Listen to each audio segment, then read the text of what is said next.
anarchy in the streets right now. Has been injured. There's rioting. You've started throwing rocks at police. There's an unjust law is no law at all. Historic St. John's Church set under fire. God. Is this a war going on here? We're really talking about our future. What type of country do we want to be?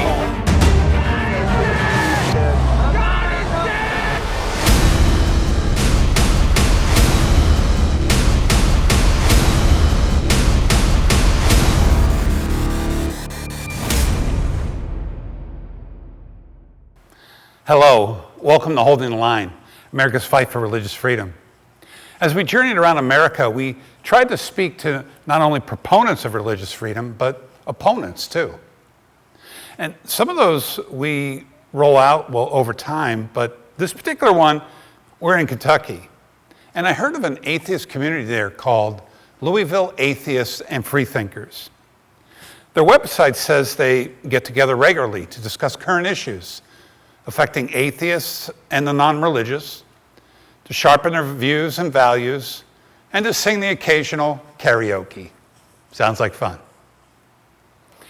I found their leadership and called one of them, Frank Lovell, no relation to the astronaut.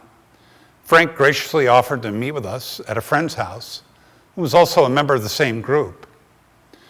And I asked Frank about his background. Well, I was raised in the Methodist Church.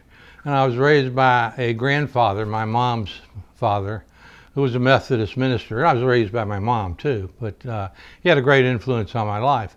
And is still, even though I'm not a religious believer today, I would say he's one of my heroes, intellectual heroes. My grandfather, the Methodist minister. But and as late as age 17, I had planned to go to college and study chemistry because I really like science. And then my plan was after that to go to seminary and become a preacher like my grandfather. But somewhere between 17 and 20, I rethought much of the things I'd been taught about religion and was reading the Bible on my own and trying to make my way through it and understand it. And I had grave concerns about what I'd been taught religiously by the time I was 20. And I'd say by age 21 I was an atheist in that I don't believe there is a supernatural creator God. It's not my position that God does not exist. My position is God may or may not exist, but I don't believe it presently. There may be one that I don't know about, but so I'm not anti-God, and I'm not anti-religious. I'm just not religious. A freethinker is one who really avoids the teachings of father, church and country, tradition, authority, in favor of forming one's own opinion based on reason and evidence. And you can be religious and still be a freethinker. Freethinkers aren't characterized, in my opinion, by what they do or don't believe. They are characterized by how they came to believe or not believe it. If they did it through their own independent thinking, making their own mistakes, they can come to conclusions different from mine and still be as much a freethinker as I am. As long as that makes the most genuine good sense to them, they're not believing it because of a fear to die in disbelief. They're not believing it because authority told them that it's so, or their parents or their preacher. If they've come to that conclusion based on their own experiences and their own personal subjective experiences, which are very real to the person, the subjectivity. So sure. Interesting. Frank's background was science, specifically chemistry. I asked him what science has taught him about atheism. Well, I don't think chemistry had anything to do with my decision that there was no God. One thing chemistry taught me was that there's no need for a man behind the curtain to explain chemistry. That elements behave the way they do and how they react together to form compounds is a mystery that can be empirically solved. You don't need to call on anything supernatural. In fact, if you invoke something supernatural in explaining something in the real world, you really take science out of it, because God did it, even if true. It's not a scientific explanation, and it really halts rather than advances scientific knowledge. So, if anything, chemistry helped me take an agnostic view of things, and I don't know whether there exists a God or not, and I don't claim that there is none, but I don't believe it. So I'm an agnostic atheist. I mean, when you think about it and you look at the etymology of those words, theism, atheism is about religious belief or no religious belief, and Gnosticism or agnosticism is about knowledge or lack of knowledge. And I think we, all of us, believe all sorts of things we don't know to be true. But to know something is to believe it. So you can believe a God exists, and you can claim to know it. And you can believe a God exists, but acknowledge that you don't know that. You believe it on faith. Or you can not know whether or not a God exists and not believe it. So I would be an agnostic atheist. And then there are people who do believe there is no God. So they are Gnostic, Gnostic, atheists. They don't believe it, they claim to know it. So atheism or agnosticism is not an alternative to atheism. It's a modifier of atheism, also a modifier of theism. I asked Frank about his group and how it got started and what they do on a regular basis. It sort of sounded like something I'm familiar with. Well, back in the early 80s, that's when I got into the public controversy about evolution or creation in science education. And so that's sort of when I went public as an activist, and I was an activist in favor of evolution education. And also, I opposed religious creationism as science. I didn't oppose it as worthy of belief or embracing, but it didn't belong in the science classroom. So I got active with other people who were also publicly active on that. And I discovered a number of them were atheists, but not all of them, but a number of them. So in the early 80s, an older fellow here named Emmett Fields, who was a public, you might say he was our original village atheist here in Louisville. We started what we call the Louisville Free Thought Society, but it was really for non-believers. Later we had some who were religious believers that became very active with us, but they weren't dogmatic believers. They were agnostic theists, you might say, just as we're agnostic atheists. But that was a loose group, maybe 10, 15 people. And we started meeting every Sunday morning at a McDonald's here. And it grew a little bit. And when it grew to maybe 30 or 40, we had meetings down at the Jefferson Community College, classrooms down there. One of the professors arranged for us to have monthly meetings there. So we met every Sunday in McDonald's, and we'll have invited speakers, or maybe one of our own members will put a presentation together. Here in Lovell, every Sunday morning from 10 to noon, we meet, a core of us, 30, 40 people, meet in a room at an Irish pub here in town on Sunday, and we have our godless church of atheists, and we call that reasonable living. Louisville Atheists Freethinkers. This Sunday morning group is Reasonable Living. That's the name of the group, and we discuss all manner of topics that relate to life with or without God. I mean, the vast majority of us are atheists. Maybe a couple of members are theists. They don't believe that the God of the Bible exists, but they believe there's something out there. But most of us don't believe in a supernatural creator God. So we discuss subjects that relate to life life as a godless person in an ocean of Christians. So it poses special problems.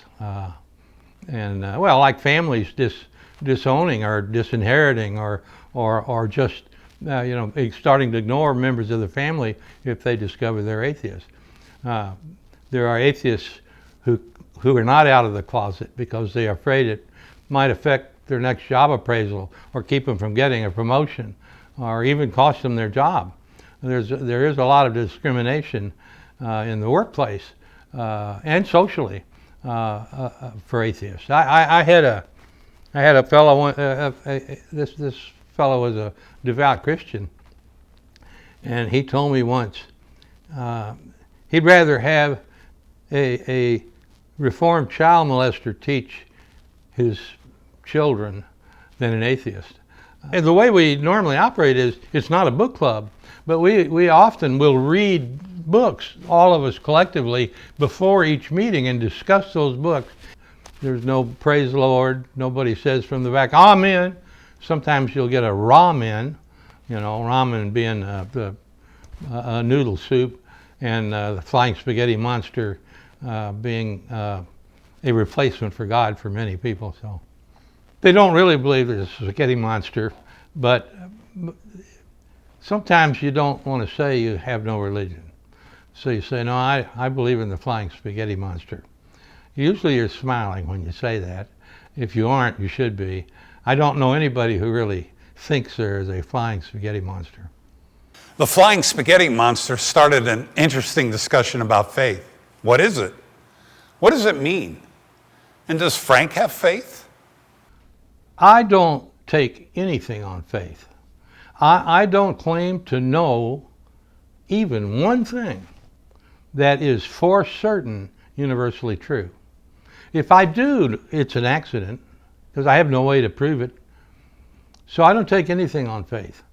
I do think water boils at 100 degrees at 1 atmosphere of pressure, but if someday we find empirical evidence that can be reproduced and others can reproduce it, that here's a condition under 1 atmosphere where it really doesn't boil at 100 degrees, I'm happy to revise what presently I think of as a fact.